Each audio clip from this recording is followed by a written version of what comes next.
to the 110 scale shootout. Let's see which is the baddest 110 scale out there. Right, here we go. Let's get this unboxed. I can't remember what this is. There's a fair few guys that have been making their way in the post. I did order some Tamiya cars and HSB, obviously HPI RS4, and the Traxxas ones as well. Okay, so this is in the TT-01. Alright, and I think I got this one more, so if I remember correctly, for the wheels, and well packaged, for the wheels and the body shell. That's what the selling factor was. I wasn't really going to go for a TT-01, but I thought, you know what, the car's probably what the body shell's worth. I'm getting the car for, you know what I mean? So can't really go wrong. Ooh, yeah. And it does look beautiful. I don't regret it, because really the TT-01's the older model. Some people prefer this, the newer one, but I don't know, man. But there's some cool body shells. All right, okay. Oh, so this right, sorry guys, I'm just thinking to myself. This has got magnetic body posts. Right, okay, I'm just thinking it's not sat on properly. But look at that bad boy. Look at them wheels, man. I just love writing on wheels. I don't know about you guys, but I love it. And this has partly a brushless system in. Alright, I think one of the light things just came off, but that's not a problem, we can glue that back in. I like them wheels, man. Look how deep dish they are. Ooh, I like that. Love deep dish wheels, guys. It's an 80s thing, 90s thing, but yeah, love it. Okay. Okay, there's no light kit in this one, that can be sorted out. Ah. Okay, so that's what's off.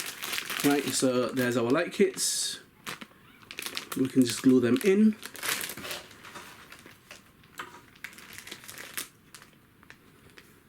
Alright.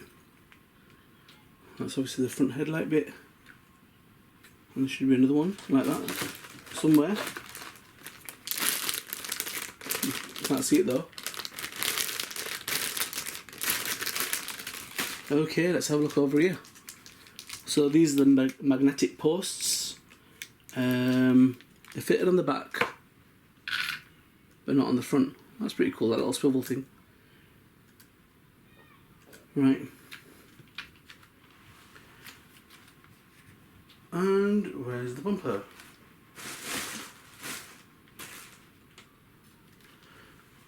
Okay, so yep. I need to get on my beanbag properly. Oh, that's nice. Them wheels are nice, man. There's some pretty pennies in them wheels. I can tell you that right now. I've been looking for wheels myself, right? And yo, there's some money there. And they're nice. They've hardly been used. Still got grip on them. The inserts are quite... It's not hollow in the middle. So the inserts are quite firm and nice as well. That's a decent set of wheels. Quite happy with that, man. So servo's installed. It's got a brushless motor as well.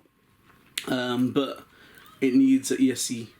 Alright, which isn't a biggie because I bought loads of them ones from China, so I can just throw that in there. But man, I love deep dish wheels, man. I don't know what it is, guys. I think they look crazy, man. So yeah, okay. I need to get off this beanbag. Right. Okay, so I think that looks pretty awesome. And it's clean as well, guys, look. That chassis not had much use at all, man. Beautiful. Beautiful. So these cars, you know, I one's got aluminium drive shafts as well. Dog bones. Cool. So yeah, so you know when you total stuff up, guys, wheels on their own, you're talking £10 for two. Alright? So you've got £20 just in wheels. The tyres, you're talking about £9 for a pair. Alright, so you almost got £40 in just wheels. Okay, the body shell, right? You know, just to buy a body shell like that, guys, it costs you about £35.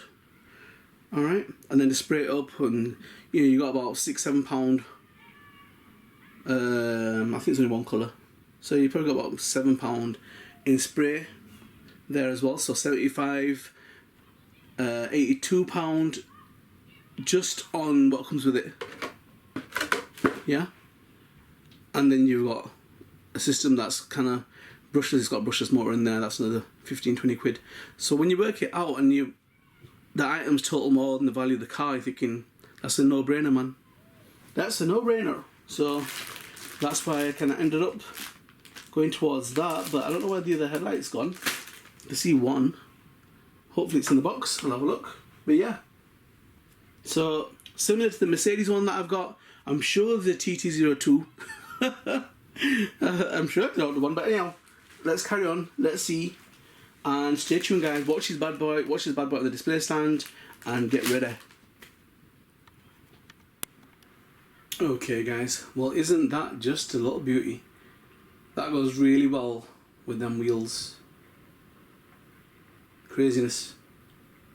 So, I think this body shell, it probably is about 190mm.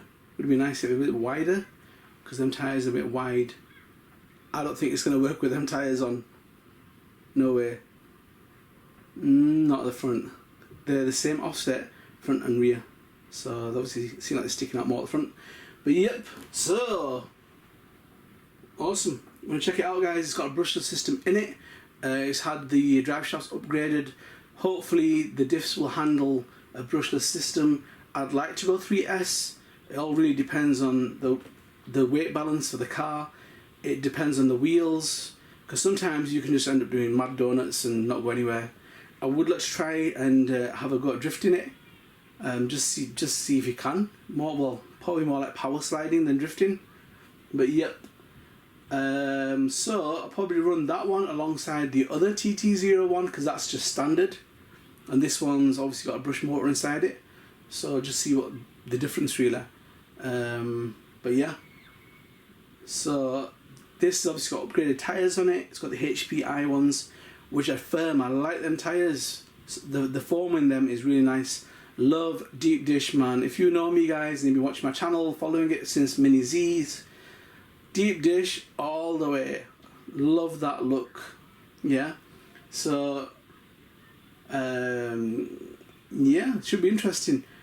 I want to just see how the chassis handles, the power load. Hopefully it won't scrape on the floor. I'm going to put lights in there, because there are buckets that have come with the car, and I'm going to strengthen the front of the car. Oh, it's starting to rain, guys. Yeah, it's not static. Somebody thought it was static. It's not. It's the rain. I'm in the conservatory, so yep. So tune-up options, guys. Obviously the bearings you can put in this. There's a aluminium drive shaft, centre drive shaft, which I think this has already got, which is pretty good. You can have a GT2 motor, it's probably brushed, so no thank you. And you can have aluminium toe in and rear uprights. Then you got the light kits that you can fit inside it. So yeah. So on this, it's got the magnetic body posts. I'm gonna have to see how that works out. I'm gonna have to find wheels that don't have much of an offset for it to work. They have to be proper flat. There might even be zero offset. I don't know. Because it's going to be mission turning under there, especially having a nice ride height. You want the car to be looking nice. I'm tempted to cut out the front grille and put some real mesh on there, but I don't know. There's too many things going on. I don't know if I want to mess around with it that much. I could even cut the sides out with little slits, put mesh there, and the rear as well. So it has the real effect, not just a sticker, and the back. I don't know. Maybe if I get bored and I've got a lot of free time, I might just do it. But at the moment, there's too much going on. I need to get stuff done. I need to get out and be driving. But yeah. But I think it looks really cool in that colour. I don't know what you guys think. Pretty awesome. If it was two-tone, it would have smashed it. I saw, I can't remember which model it was. Is it a G4 version? I can't remember. But yeah, it was flip tone. So it was like an emerald kind of green going into purple. And I've had that on my Mazda RX-7 and my Mini Z's. I've had it on my McLaren P1. Beautiful, man. Just looks awesome. You can see it on my Street Race 3 It just looks, when the light hits it, it looks beautiful. And that would have been the piece de resistance if it was on that body shell, would have smashed it. Anyhow, I don't know about you guys, but I like the way that thing looks. It looks mean. It looks gnarly, man. It looks like, yo, it wants action. And it's going to get it. I just worry about the front of the cars hitting the floor. I've had that problem on 1/8 scales. And these are a lot more fragile. So I will be caking Shugo into that bottom bit there. It looks like a splitter. And all in the front as well, guys. Just in case we get that problem emerging. And on my 1/8 scales, I put like a foam piece on there to keep the car raised at the front. Don't think I'll need it here because the body mounts are pretty close to the end of the car, so I think we should be okay. But just got to be careful where you drive it. If you've got little potholes and things like that, it's not going to handle it all. It's got to be decently smooth. So yep, looking forward to making a race vid with that. They're more apt for my street races because they look like normal kind of cars in the sense that they're not caked out with livery decals all over the place, you know. So my first races will be with these kind of body shells. So stay tuned for that. And it's a lot easier making the smaller scale races, man. I can do that in my conservatory, yeah. That is going to be a mission. I know it is, because they're faster as well. It's like keeping the camera on the car, but let's see how we get on. Okay, let's move on.